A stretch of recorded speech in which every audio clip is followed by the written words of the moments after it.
My name is Martin Tett. I'm the leader of Buckinghamshire County Council. 51M is an organisation, it's an alliance that's been set up between 13 local authorities that lie along the current route of the proposed HS2 high-speed rail network.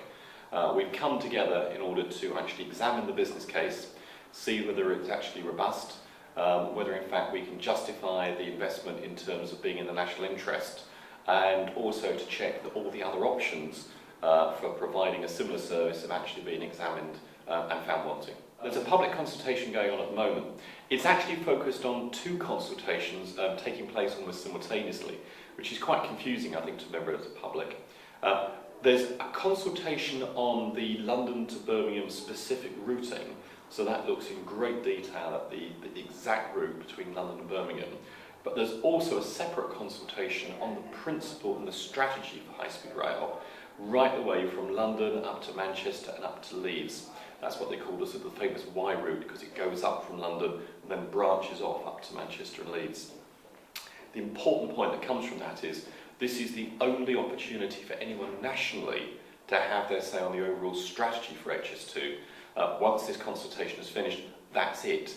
Any subsequent consultations will only be on further details of precise routings from, say, Birmingham to Manchester. The current consultation finishes on the 29th of July, and I urge anyone who hasn't already done so to complete the questionnaire that's available. It's available on the Department for Transport website, and suggested responses to it can also be found on the 51m.co.uk website. So please make sure that you complete that questionnaire. After the 29th of July, when the consultation closes, there will be a period when the government actually analyses the responses to the consultation. They'll present their findings to the Secretary of State, and they'll make a decision of whether to proceed with the high-speed 2 rail network or not. If they decide to proceed, the intention is to put before Parliament what's called a hybrid bill, which will give them authorisation to proceed with the entire strategy for HS2, and they're hoping to get that passed before the end of the current Parliament, in other words, within about 4 years.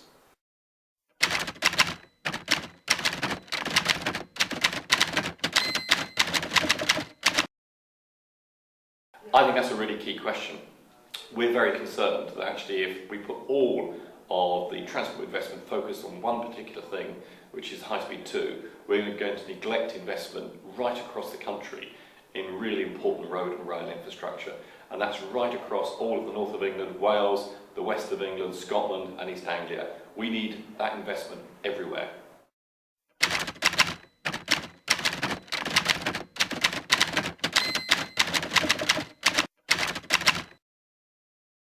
One of the main options is something called Rail Package 2, and we've enhanced that by looking at some things we can add to that, so we're calling Rail Package 2 Plus, which would dramatically increase the capacity on that West Coast main line. Importantly, it would do it far more cheaply, between 2 and 3 billion rather than 32 plus billion. It could do it incrementally, so we could do it as demand actually materialises, and it would be much quicker as well. We could bring in those increases in capacity now, so that we could actually meet the problems that are actually there in terms of capacity at certain times, and particularly help relieve congestion on some of the commuter services coming in from Northampton and Milton Keynes into London.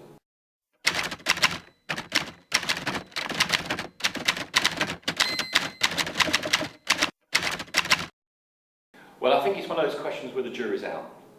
All the research shows that there is some evidence that the actual points where the railway line terminates, for example at Manchester or possibly in the centre of Birmingham, do benefit.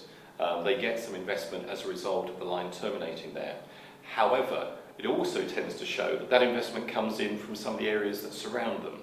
So rather than being net new investment, what it's doing is sucking in investment from areas that would otherwise have received it. So for example in Birmingham, that investment may well have gone to places like Coventry or Leicester. So we're not sure, and there's no real evidence that shows that it actually grows net employment. It tends to show that the point where the train terminates does okay, but it actually sucks in investment from elsewhere.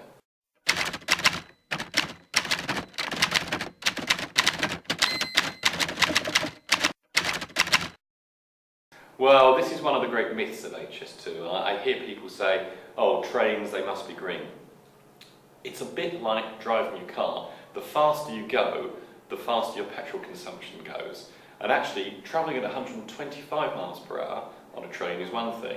When you double that to nearly 250 miles per hour, the energy used increases very dramatically.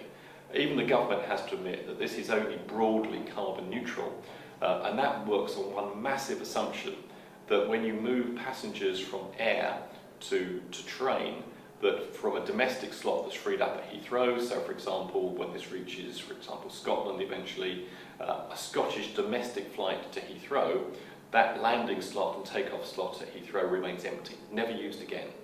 The reality is, of course, that the British Airports Authority have already said they're going to use any vacated transport slots at Heathrow for long-haul flights.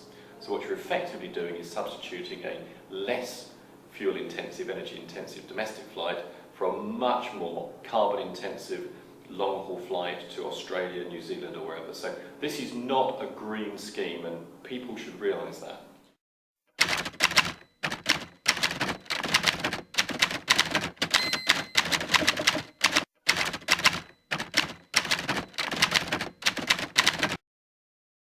Well, there is a lot of evidence for that. Again, one of the things that tends to be thought is that this is going to benefit everywhere along the line. It won't. A lot of the conventional, the big towns that we have in our Midlands and our north of England that get effectively bypassed by HS2 may well suffer a declining rail service. The business case put forward by the government already includes a £5 billion assumed saving from the existing rail network. So that subsidy is going to be withdrawn. The only way they can save £5 billion is to actually reduce the frequency of service on that conventional West Coast main line. So if you live along the conventional line, you're almost certainly going to see a reduced service.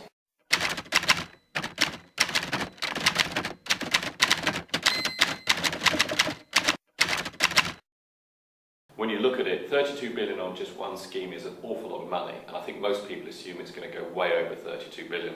If you look at the example of the Channel Tunnel and Concord, to name just two. If you're going to invest money in the national infrastructure, you need to invest it right across the entire country. And also at a time of austerity, when we're seeing pressure on hospitals, schools, all sorts of areas of public life, one really has to question whether spending £1 million to create every single job is the right way to do this. You could protect a lot of jobs and grow a lot of jobs for a lot less than this. I think the most important thing is whether you're in favour of HS2 or, like us, question the business case and believe there are better alternatives, this is the chance in the public consultation for everybody to have their say. And I'd urge everybody before the 29th of July to fill in the consultation form and respond. Thank you very much.